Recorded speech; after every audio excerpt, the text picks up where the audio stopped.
Hi, and welcome to Freshwaves. I'm your host, Bren Masson. Today, we're going to be talking about Airbnbs. What's there to talk about, you might ask? Well, if you're used to booking hotels, then Airbnbs are a little bit of a different bird. And we're going to talk with Ashley Kortsitas. She knows the ins and outs of Airbnb like nobody I've ever met. And that stands to reason because she's a superhost, and she has been a superhost for over 8 years. Recently, I went on a family vacation to Panorama, BC. On the way, we stopped in Canmore and stayed in an Airbnb that was quite lovely, although it did take us 45 minutes to get in because we couldn't find the place, then we couldn't find the entrance, then the host was not getting back to us. So that was a little annoying, but the place itself was really nice and we had a great time there, and it served our needs very well. Then when we got to Panorama, BC, after traveling for a whole day with 7 of us in the rain and the weather wasn't great and it was cold, we arrived at our Airbnb at 4:20. Our check-in time was 4 o'clock, so we got there at 4:20. And all the lights were on and we thought that was pretty weird. So my daughter and I went in. We thought that maybe there were people still there, but no. The place was empty, but all the lights were on and it was a disaster. There was food everywhere, potato chips and cheesies strewn all over the floor in the living room and the kitchen. The kitchen had dishes piled high in the sink. The dishwasher was jammed full, but the door was open and broken. Broken glasses were on the countertop. There's evidence here of a big party, and it was hours before we got there by the looks of it. And when we went into the master bedroom, the bathtub was on and running. Who leaves the bathtub on? And then, on top of that, there was a bloody bandage on the floor. This place was a disaster. And I must say, it was the most beautiful log home I had ever seen. We were so excited to be at this place. We had booked it months in advance, and all of us were looking forward to it. And it looked online like the perfect place for 7 of us. And it was, except for the fact that it hadn't been cleaned. We finally got a hold of the owner, who lives in Edmonton, not in Panorama, so far, far away, and there's no way that she could come and assess what had gone on. She called in a cleaning staff who arrived, and, well, we had a car full of groceries and nowhere to put them. It was off-season, so we were told that all the restaurants in Panorama itself would be closed, which they were. So we bought food for 5 days, and now it's sitting in the car. Luckily, the owner had another property close by. She let us in so that we could put our stuff in the fridge, but we had to unload everything into their fridge and freezer and then load it back into our car and drive over to the place that was supposedly clean. Well, we got entrance at 10:20 p.m. Needless to say, we were not happy, and even less pleased when my daughter went to get into bed that night and pulled the sheets back only to find that the bed was stained and had not been changed. So the next day, the cleaners had to come back. 2 different repairmen came in, one to fix the lights in the dining room that didn't work, and one to fix the gas fireplace that didn't work. Needless to say, that was not a nice way to start the vacation. During the course of 5 days, I did 3 loads of their laundry one was left in the dryer, but it didn't look like it was clean, and the other was in the washing machine wet and had to be re-washed. So wasn't very pleased about that either. I don't mind doing my own laundry, but I hate doing other people's, especially people I don't know. And that would never have happened in a hotel. So based on that experience, and the subsequent days where I realized that we just loved the place and it suited our needs so well, and there wasn't a hotel in the world that could have offered us what that beautiful log home did. So this morning we're going to talk to Ashley about how to set up an Airbnb, how to look at the reviews, how to read the property and all the amenities and see what you actually are getting, and then what you can do to rectify a bad situation. In our case, we ended up getting the $500 cleaning fee back, but on the day of checkout, we asked for a late checkout, not of a day, just of 2 hours, and she said no, there were people coming in. Of course, we had friends that were staying next door who were attending the same wedding as we were, and we found out from them that no one came in that day. We could easily have stayed a couple of hours longer, and no one came in the following day either. So, this morning, let's talk Airbnbs. What to look for, what to stay away from, and how to choose your next vacation spot. Hi, Ashley, and how are you today? I'm good. Thank you, Brenda. Thank you for having me. Oh, well, it's a pleasure to have you on the show. Tell us about Airbnb. How did you end up getting into Airbnbs? Yes, so my family started cottaging in the Haliburton Highlands years ago when I was a small kid. And we would always rent a cottage and then take one of the rainy days to look at properties around because my parents always had aspirations of owning a cottage someday. And that ended up coming to fruition about 20 plus years ago for them in Haliburton. And since then, I've been able to spend my summers growing up at the lake. And in 2016, my husband Peter and I had the opportunity to buy a cottage on the same lake. And we purchased it and kind of fixed it up, refurbished it a little bit. It had green walls and was a little bit dilapidated, so it needed some love. And as we purchased it and got it up and running, we decided to look to Airbnb at the time to possibly start sharing our space with people, help with the bills, and just see how it goes. And that kind of birthed it from there. And it was very successful and has been. And that started my Superhost journey in 2016. Wow. And you've grown since then. You have 2 properties now that you do Airbnb with. Yes. So we were fortunate enough because it was so successful. We incorporated a business and started our company, and we operate the Cedars Haliburton. And we used that one cottage that we purchased in 2016, operated that successfully for about 4 or 5 years. And then right before COVID hit, we ended up having the opportunity to purchase the lot directly beside, and saved up all our pennies and did that. And then we ended up being able to build on that property and expand. So we built a separate whole lake house, which is dubbed Cedar West. The original we have titled Cedar East. And we also put a fitness studio because as everyone was struggling with COVID and it hit, we were definitely looking for more of a getaway in nature to be able to take my kids to and just relax in nature, do fitness in nature, and just be out in the open air.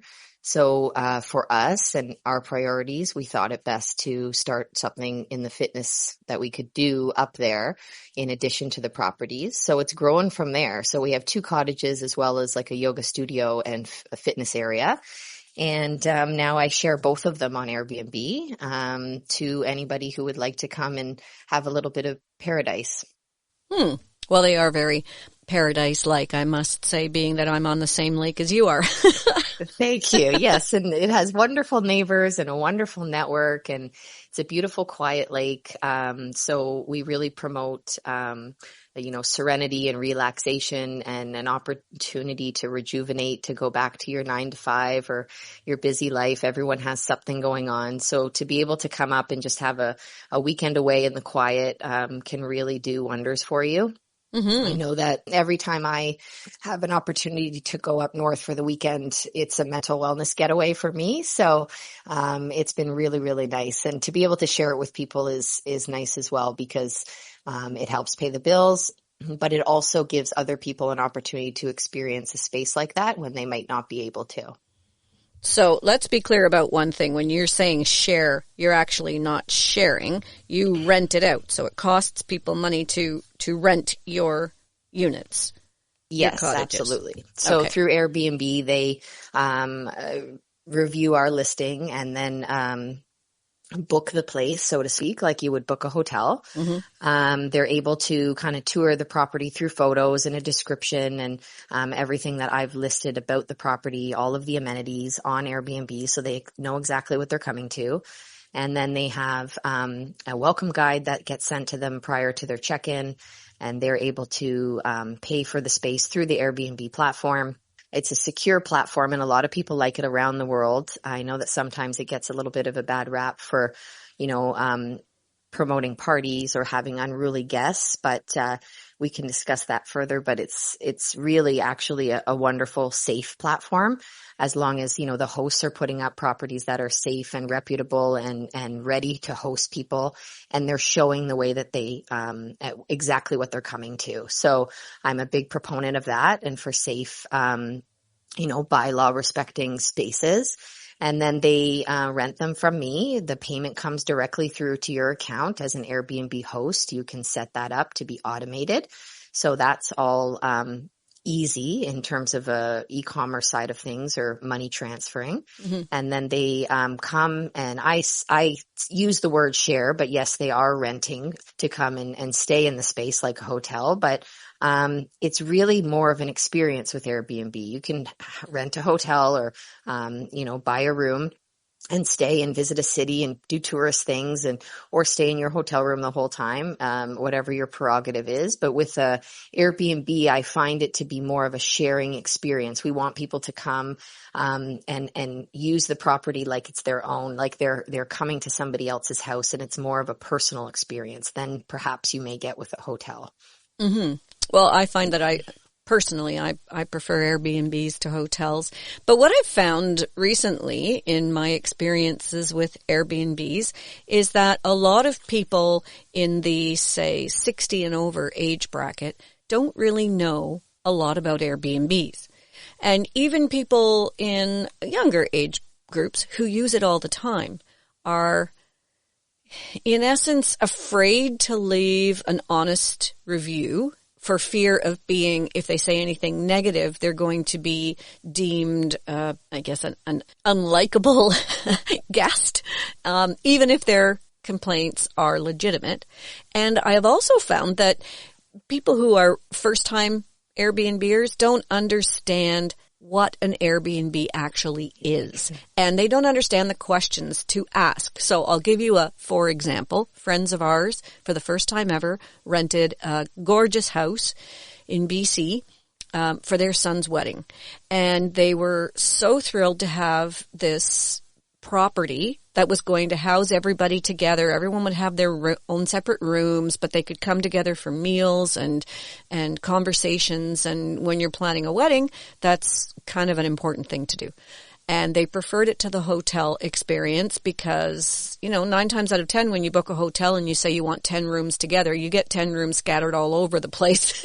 They're hardly together. Yes. So it was nice to have the house. They were really looking forward to it. But they wanted someone to come in and make them breakfast every morning. They wanted to know if there was room service or chalet service, shall we say. And the owner was a little confused. No, we don't supply any of those services. Yes, we will have bedding, because sometimes you get an Airbnb and you bring your own bedding. So it seems like in the world of renting an Airbnb, we all need to know the basics. What to expect? What do you expect when you book your property? Understood. Yes. It's, it sometimes can be confusing for people, especially starting out, or they're not familiar with the platform. I would advise people who are new to the platform to really do their research in terms of the location that they want to go. What is the purpose of their trip? Make sure that they're really honing in. When you search Airbnb, you can really get in very, very close to landmarks or, places that you want to travel to. So you want to be picking your location based on your needs for your trip. That would be the first thing, just so that when you do get there, you don't realize that your car trip that you were expecting to go somewhere is double the time, things like that. So choosing your location would be one of the main things to look at. Make sure that you've chosen it properly and it's in the area that you really want to be. And then they also have the opportunity to kind of look at different spaces within that location. So there may be 4, 5, 20 different properties that they could look at. So then I would say as a second filter, you'd want to be looking at the amenities, the space itself, the photos that are put up, the description of the property, and ensure that it would hold all of your guests properly. As a host, I take a lot of pride in the listing itself. I make sure that it's fully optimized and it's very clear and understood what they are coming to and what they are getting with the rental. So in terms of the amenities, all of the kitchen amenities, bedding, linen, outdoor activities, that should all be listed within the listing itself. The host and the owner has the due diligence to be ensuring people understand exactly what they're going to have when they come. So look at the amenities, make sure that the property has, if you really want a microwave or you really want a kettle because you love your tea, or, it's small. And they should also be saying that the linens are either included or not, bath towels included or not, shampoo, laundry services, all of those type of things should be listed as either being included or not. And then you can make your decision from there. Well, it's just interesting that in some of them, I find that the amenities are listed and there's everything down to a toothbrush. And one of the most important things when you're coming in and you're buying groceries is, is it a drip coffee maker? Is it a Keurig? Is it an espresso? We had, in our experience, we knew that it was a Keurig because we'd been there and had to leave and then come back. And so we were able to buy the Keurig pods. But when we left, we had a bunch left over. Instead of leaving them at the resort, we thought we'd take them, or at that house, we'd take them to our next Airbnb, only to find that they had an espresso. Oh, well. But you think it's nothing. But when you're buying a ton of coffee and there's 7 people traveling, that's a pretty big expense. Yes, so it definitely matters. Okay, and then when you've looked at all of the amenities, is that time to say, well, okay, it looks like it has everything I need. Let's go and look at some reviews? Yes, absolutely. I think it's really important to look at the reviews for the space. It tells a huge story, and your reviews and your reputation are everything on Airbnb. So, as a superhost, I garner that with pride, and it's taken, some time. You have to have at least 10 positive stays, have them be 5 stars. There's a whole bunch of different criteria that I could go on for forever. That could be another show, but, you want to be able to look and make sure that your host, is either a super host, or if not, they've got wonderful positive reviews and frequent reviews, recent reviews. You don't want to be looking at, they've only got reviews here from 2022 and I'm looking in 2024. Has there been anybody at the property recently? Because things may have changed. So you want to look for recent positive reviews, read through them. I would take them with a grain of salt. Hopefully they are all very positive and, above a 4.7. If they are not, again, read through them and determine for yourself. Because sometimes, when you were speaking about the guests that, being a guest and being worried about how your review is taken. I have found in our experience in 8 years that 95% of the people that we have rented to have been wonderful. The people on the platform as a host and as a guest, have reviews on both sides. So both people have invested interest to, ensure that everyone is happy on both ends. So I want to leave a positive review. I want to leave the person who stayed in my space a 5-star. And I think that guest would also want to receive that from me so that they can also build up their platform and look profitable, look, positive, and look like a lovely guest to have, because other hosts will look at that as well. And I can get into that with when I get a guest inquiry. I also look into their background, right? Because I want to ensure that, we're accepting people to our space that have good positive reviews, are clean. I'm looking for cleanliness notes, compliance notes, that they have good communication. Those would probably be the top 3 that I would be looking for, either on the host side or on the guest side. So look at the reviews, and really look at the amenities in the photos and understand that, okay, this can work, and make sure that the linens are included, or the bath towels, especially if you're traveling overseas. You don't want to be bringing that stuff with you. And don't take it for granted that it is, because sometimes it's not. Yes. Understood. And again, you can kind of gauge some of that from the reviews. Hopefully people have stated that, everything was so clean and they had a wonderful time. And, the host or the owner, or the co-host for the property, was attentive to every need. If they had questions throughout their stay, were they answered in a timely manner? Were things provided? Were things rectified if there was an issue?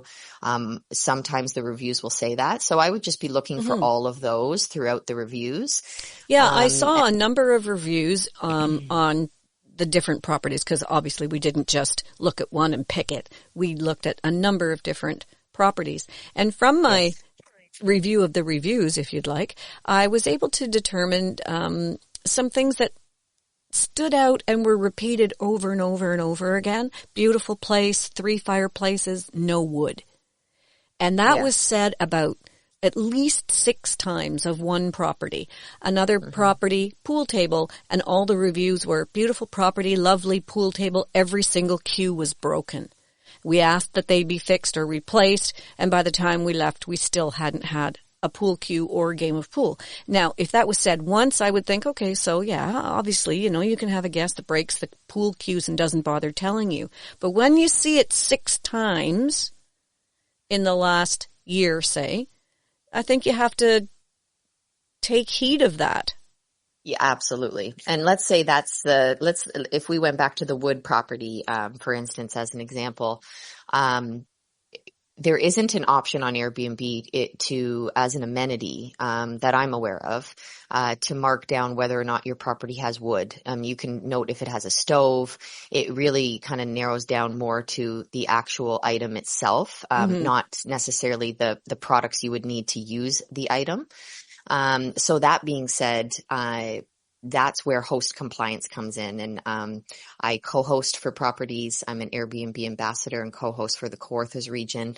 And I'm trying to teach others that would like to learn. I teach them and offer support and review their listings and kind of do like an audit on it to be able to tell them where they have areas that they could improve.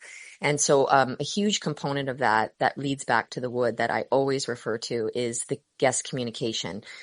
When a guest, let's say you had questions about that, you saw that come up in the reviews, that's great that you've kind of narrowed that out, and that might be a takeaway for you. So then I would suggest to the guest, to when they're messaging about the inquiry, they say the first message, hello, I'd like to book this place.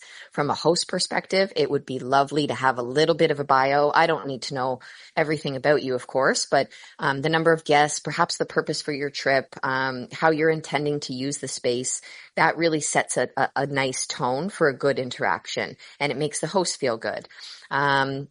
And it gives me a little bit of information about you. Not that you have to do that, but that's personally what I do, even when I stay as a guest at an Airbnb. A second would be, I've reviewed the listing. I have a couple questions, if you don't mind.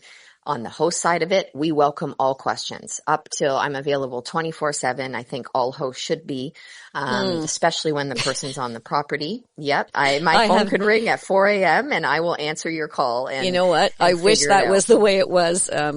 We've had issues before where we've called, we couldn't find one of the Airbnbs. Yeah. It wasn't marked from the street where the address was.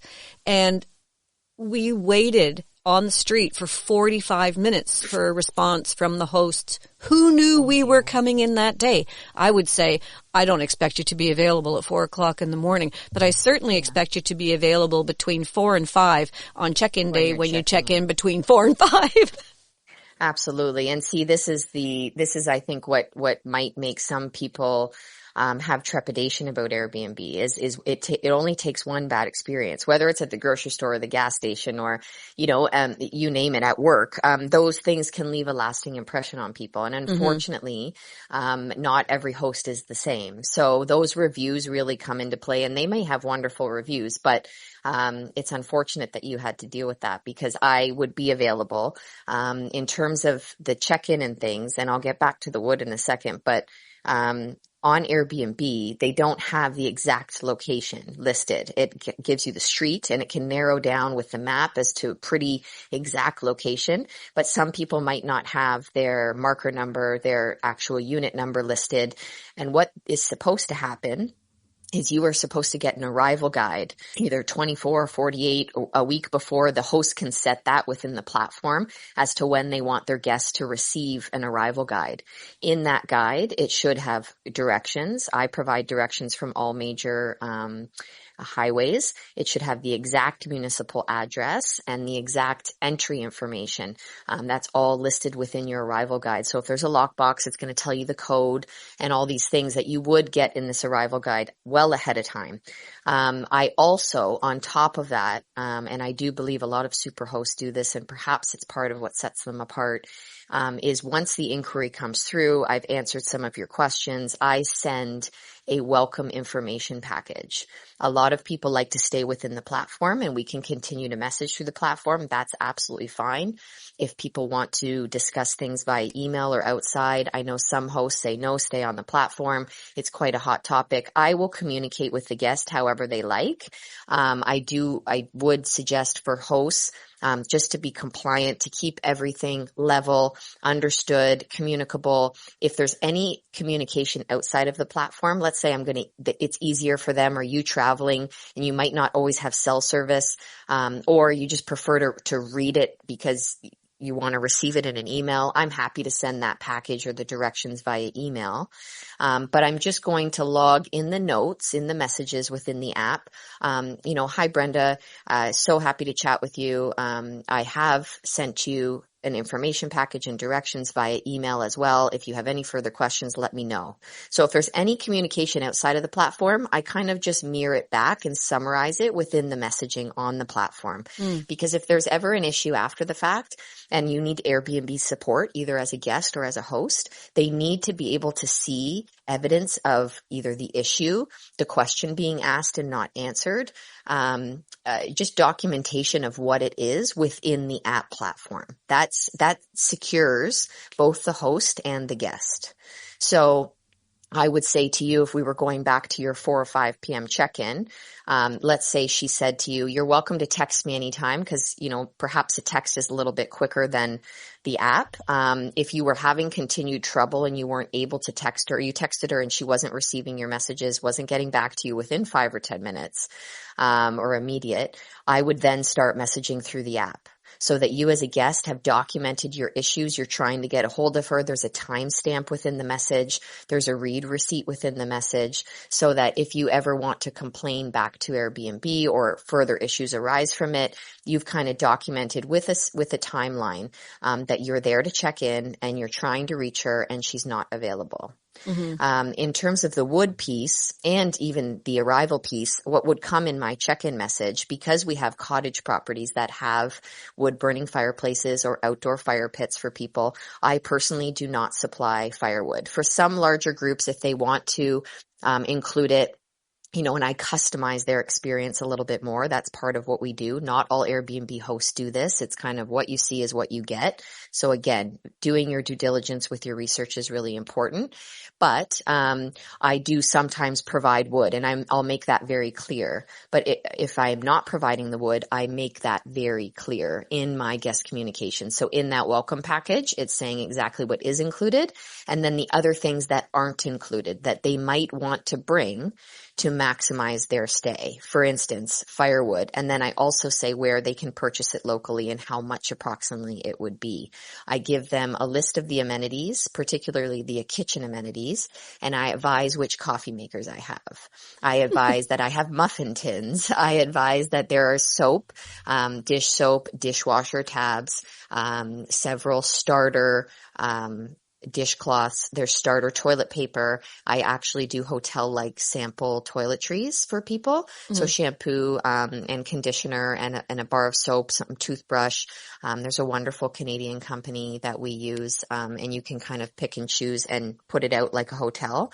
So it's just adding to that guest experience and making them feel more welcome. And if they are like, oh my gosh, I forgot my soap, they've got a little bit so they don't have to run to the store and be inconvenienced. But the wood thing and the amenities thing, I really, one, if you're seeing that in the reviews and you pull that out as the pool cue or the wood as an issue, I would directly ask the host when you're doing your inquiry for booking.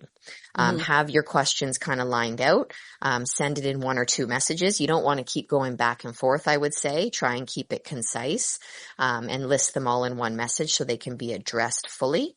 And then if you're not receiving the answers that you like, if unfortunately with messaging you can't understand the tone of people, if you need further phone call or communication directly, ask for it. I don't think there's any problem in asking, because you're also going to get a sense from then how willing the host is to answer those questions, how comfortable you are with that answer, and if it satisfies you.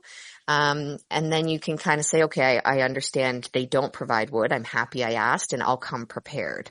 It all comes down to the communication, making sure that the expectations are set, that they know exactly what they're coming to. I mean, if you're going to list a fireplace as an amenity, then it should be in working order, I think. We just didn't want to use the fireplace because we weren't sure that it was maintained and we wouldn't be burning the place down. So we just didn't have a fire.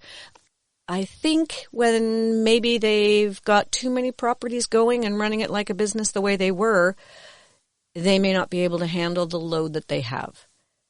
So quite possible. Yeah. I don't take on too much. I believe in quality over quantity. But of course, like everything, it's not always the case. Now, if they have and maintained a superhost status, I mean, if every guest was experiencing issues like you, they would lose that superhost pretty quick. Like if the guests wrote the review in an honest way.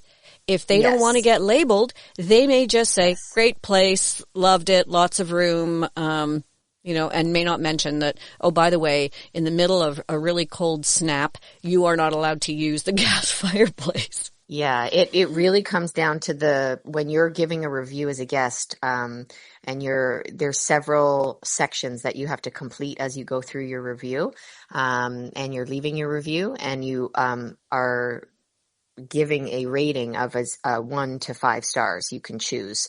So if you're choosing 5, 5, 5, it doesn't really matter what you say. Some guests say great place, period. And that's all they say. They're people of few words, and some people will leave, quite a lengthy review. I welcome both. I prefer, I'd like them to leave a comprehensive full review because I think it's helpful to other guests. But you don't have any control over that. But I would be saying that it's more about the actual rating that you're leaving. So, hopefully they're not leaving the 5, and they could leave a 3 and a 4, even a 2 if you, in some circumstances, or a 1, and not have to necessarily write something so negative if they're worried about any type of comeback. It's really on the host side. It's not the guest side. If you're writing something honest that sounds reasonable, I think people will be able to see that. And as a host, the host is more responsible for the ratings. Like when you mentioned to me that your daughter didn't want to complain on the platform, and I understand she doesn't want to get a negative review. But it's her comments, her ratings to the host have more weight, I would say, because more people are looking at that host space than they are at your daughter's individual listings. If she had one that was a negative review, let's say this host gave your daughter a 3 and said, oh, she complains all the time, et cetera, because on each side of the review, you have an opportunity to write a public response and a private response. So you can really kind of say, look, I was very disappointed.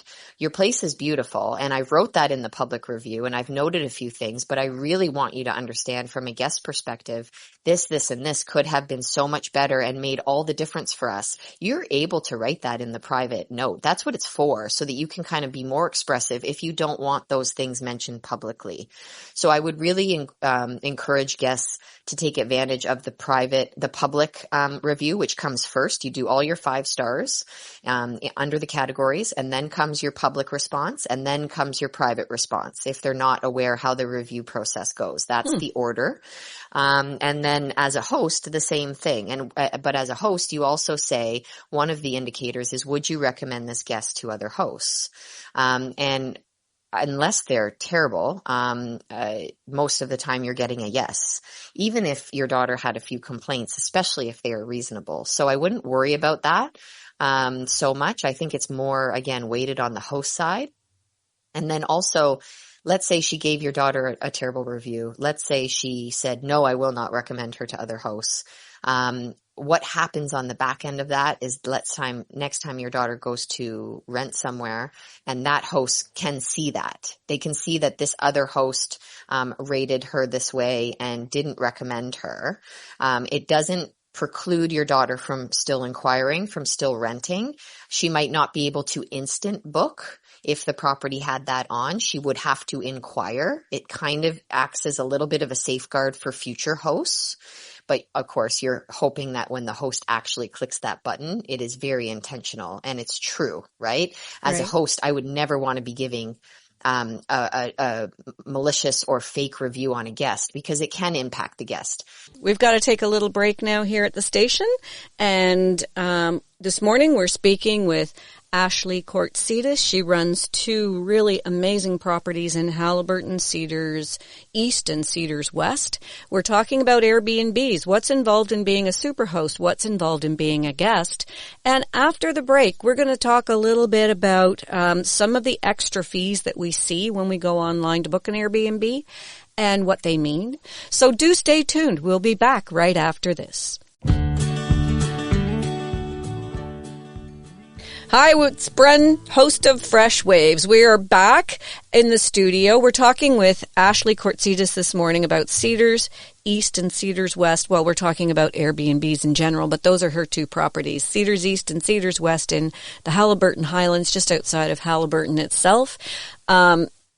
I will say that if you missed part of the show at the beginning and you're just tuning in, you can always go to our YouTube channel, Freshwaves Radio. Hit subscribe. We love to have subscribers.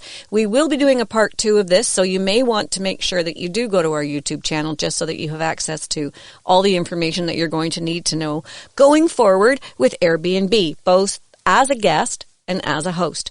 We're going to finish up our guest portion of this by talking to Ashley now a little bit about the extra fees that we see that are charged by Airbnb. When you first go in, there's the main fee of a nightly fee, and then you see underneath there's a cleaning fee, sometimes a resort fee if the property is within a resort setting like Panorama BC, for example, or Mount Tremblant.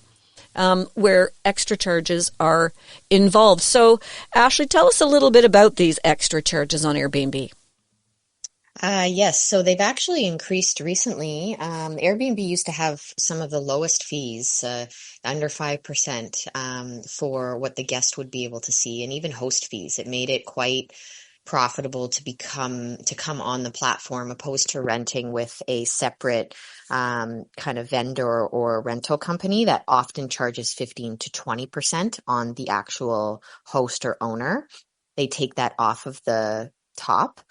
And so Airbnb has recently increased it to 13%, which is a little bit hard hitting. It definitely changes things, and obviously the economy and where things are at, pockets are tighter, and fees just continue to go up. So the 13%, for anybody listening, if you're a guest and you're booking a place and it's $500 a night, and then there's a 13% fee on top of it, and the way that it comes through in the breakdown, it looks to the guest, in my opinion, as though the host is charging like a $600 a night fee. They don't, Airbnb doesn't disclose really or explain, in my opinion, within the breakdown that those are their fees.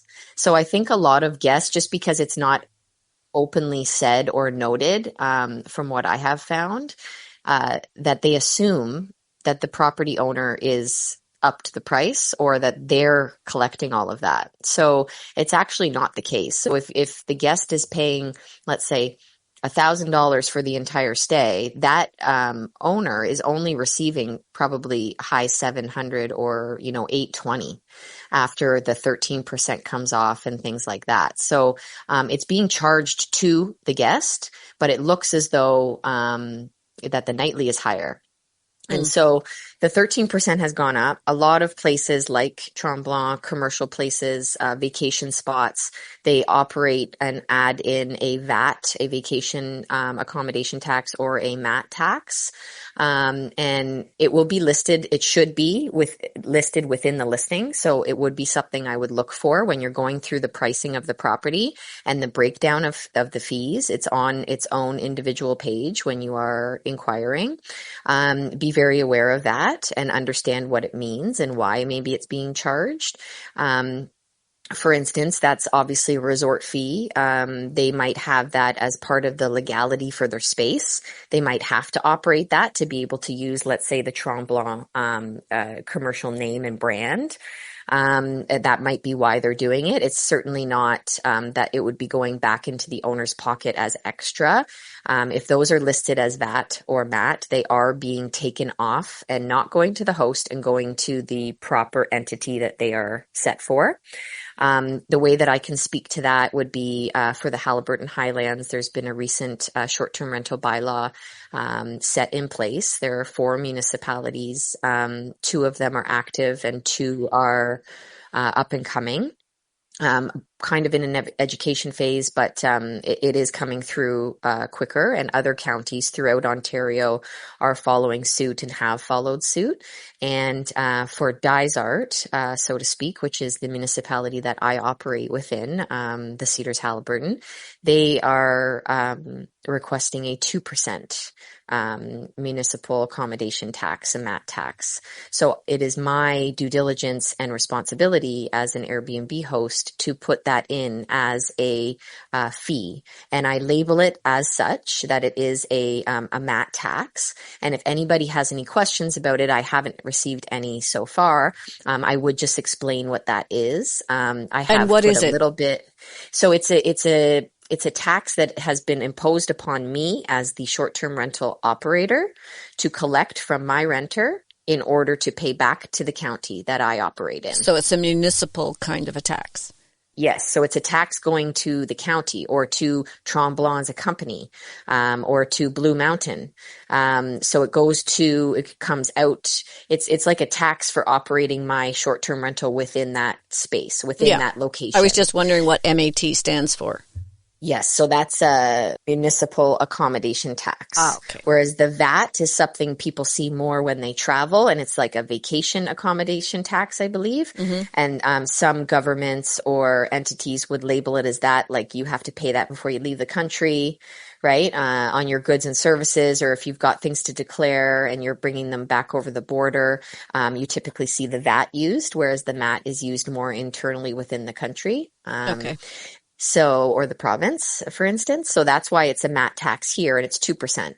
So that gets added to my nightly rate on top of the 13%. And then there would be a additional section for a cleaning fee or a pet fee or any other fee really that the host would like to set. I can include whatever I like. I do not have a pet fee. Generally, I don't authorize pets. I love dogs. I am a dog owner. Previously, before I had my daughter, I had a beloved shepherd, and I haven't replaced him yet because he was just so special, but I know dogs love the cottage, and I provide cottage spaces, and they're an integral part of people's families or even their cats. But for allergy purpose, for cleaning purposes, I say no pets. If there are exceptions, and hypoallergenic dogs, I'm willing to have a conversation, or certainly service animals. And I just ask owners to be responsible, clean up, make sure they're not on the bedding or the furniture, because that can really bulk up your cleaning fee. Mm-hmm. Most Airbnb hosts will have a cleaning fee imposed. You can do it one of 2 ways. You can have it, or you cannot. You can maybe bulk up your nightly a little bit more so that you're not showing a cleaning fee. I know there's two sides to the coin. Some guests prefer to not, they look through the property. They're so excited.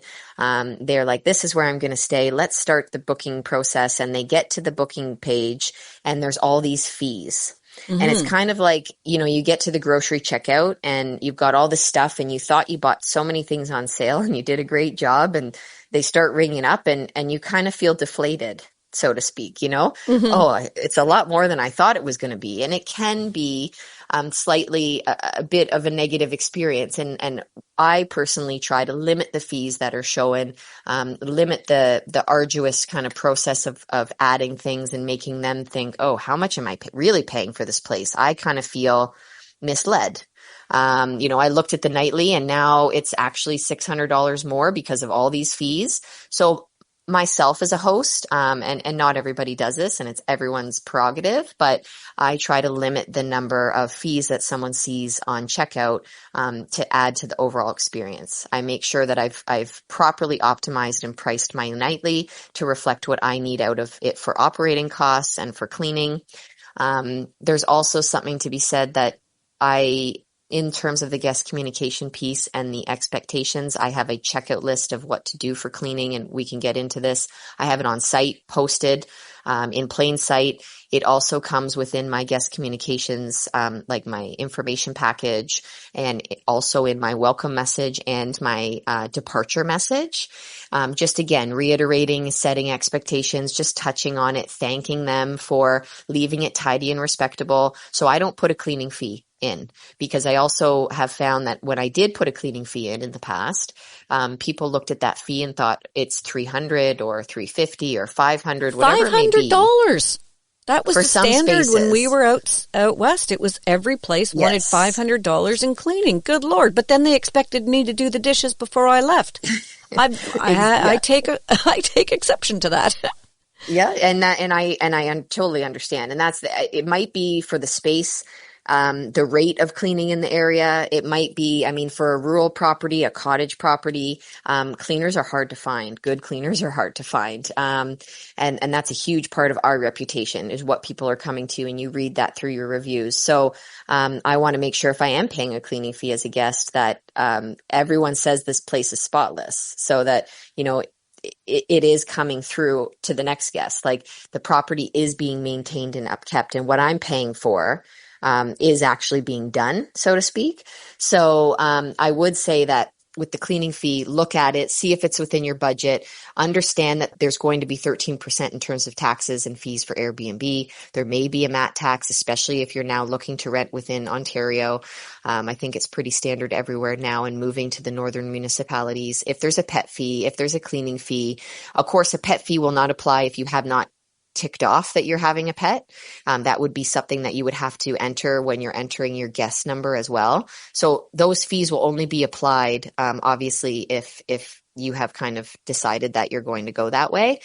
So just make sure if it says a pet fee is included and you say, I didn't add any pets, that would also be something to take away and ask the person through the messaging, ask the host or owner before you actually book or, press approve.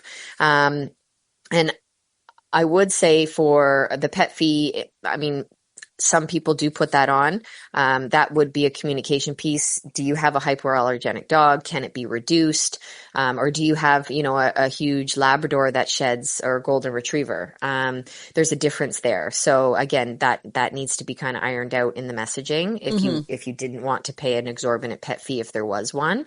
And then the cleaning fee, yeah, as you mentioned, I don't put a cleaning fee in, as I said. I put it through the nightly, but I also don't expect people to be, I expect people to do up the dishes or have the dishwasher running. I ask them if they could kindly do that. If you didn't, it's not the end of the world. But you're not going to give me a bad review? No. If you leave me, if you left a kitchen sink full of, breakfast and oily stuff and egg caked on everywhere, that would be a little bit different. I really just ask people to be reasonable. That's like the biggest word and term I can use is if you've left, a couple coffee cups because you had those before you departed, that's absolutely fine. If you're leaving me a full sink full, I might mention it in your private. If I've, especially considering for me, I know that I have sent communication to you saying, thank you so much for staying with us. Please remove all your garbage. Please remove all your personal belongings. Please leave the space tidy and respectable as you found it, because that's the other thing, the expectation. I can't ask you to leave it, spick and span if you didn't find it spick and span, right? And that's on the hosts. Yeah. And that, I think that's fair. And then to say, kindly, if you have dishes in the dishwasher, just ensure it's running prior to your arrival. Please leave all your soiled linens in this space. I never ask people to do laundry. I don't ask people to strip beds. That's not what you're coming for. It's not what you're paying for. I do ask that any soiled linens are put in a bin so I know what's what, and you can leave everything on the bed because I will take that off and make sure full sanitation and laundry is completed. But as you've mentioned, not every situation is the same. Right. But I mean, spick and span to me would be, I've got to get out the mop and start mopping up the floors. And that's just ridiculous. However, if I spill something in the kitchen, I'll get out the mop and clean it up because that's just who I am. But I don't want to go on vacation and have a 4-hour cleaning job to do before I leave my Airbnb. Absolutely not. Absolutely not. And I would say it's really about the expectation. Like, read what the host has said. If there's departure notes, if there's anything to be, cleaned up that they've specifically asked for, I mean, make a reasonable effort. I would hope that the expectations are not set too high for the guest because you're paying a lot of money to stay every night. Know if the cleaning fee is included or not and what that covers. I also say, our cleaning fee that's built into your nightly covers the sanitation of most of the hard surfaces. It includes the laundry. Like I'm very open about what it covers. In an effort to be transparent and then for them to be able to understand, okay, I don't have to do this, and just leaving it tidy and respectable. Maybe not spick and span. I don't say that personally. Just a term I use in my own head is how I want my properties to be for people, but I just say tidy and respectable. And that if any outdoor furniture, because we are in a cottage in a lake space, kayaks, canoes, any type of that kind of thing, just be put back where you found it. Yeah. And I think it's reasonable. Yeah, I think that's just reasonable. And I think that's what most hosts ask for. But the expectation that it's perfect when it comes and set up how I would like you to leave it when you come, I think is really important as well. So you understand when you come to the space that you're getting a great spot. It's very clean. Oh, this is all organized. I see all the kayaks are over there. And then it will ring true when I then ask you on the departure, thank you for staying. Kindly put things back where you found them. You'll be able to reference how it was when you came. Yeah, that makes perfect sense. And that doesn't seem unreasonable. I think getting out a bucket and mop and having to mop the floors is a little unreasonable. However, if there's been a big bachelor party at your place, you may want them to. You may want them, but they're probably not mopping. Yeah. And things like, just common sense things like putting down the umbrellas so they don't blow away in a storm and that kind of thing. You found it and it was, put down and tied up. Put it down and tie it up when you leave. It's kind of like having a conversation with your kids, isn't it? Well, yours are way too young, but.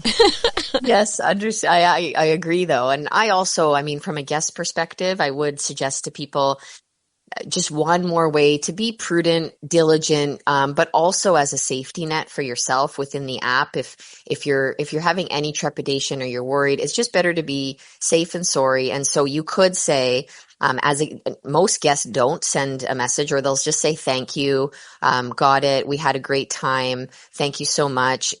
That would typically be the responses to my departure message, which I send the morning of. Mm-hmm. I don't send it the night before. I don't think on your last night you want to be reminded of what you need to clean up in the morning. So I send it the morning of at a reasonable time. And it's very general, but I think it does. I think people like the direction. They're receiving communication upon departure that makes them feel, involved, and that I'm involved with them. And they have a bit of a guideline. I think some guideline and rules for people, some structure is a good thing, as long as it's not heavy-handed. And then on top of that, as a guest, I might respond obviously with a thank you. We had a great time. Just so you know, I have done the following. We've swept up. I've left this. I've put that away. It never hurts as a guest to put that in writing in the message, because again, if there was ever a really bad review or something negative, it's documented there for you to kind of be able to speak to or say, well, hey, I wrote down that I did this for you. So, it's just another safety guard as a guest. Yeah. What constitutes a stay at Airbnb? Are you mandated by the new bylaws to have a minimum or maximum stay? Can people book you for one night? I mean, in cottage country, that seems a little weird to me, because if you check in at 4 and you have to leave at 11, that doesn't give you much cottage experience. Absolutely. So it's actually dependent on the host and the owner of the property and the listing. I get to set that. So I get to choose whether there's a 1 night, 2 night, 3 nights, 6 night minimum. Some cottage owners will only rent weekly in the summer, just because it's easier on the space and turnovers and cleaning and all the logistics around it.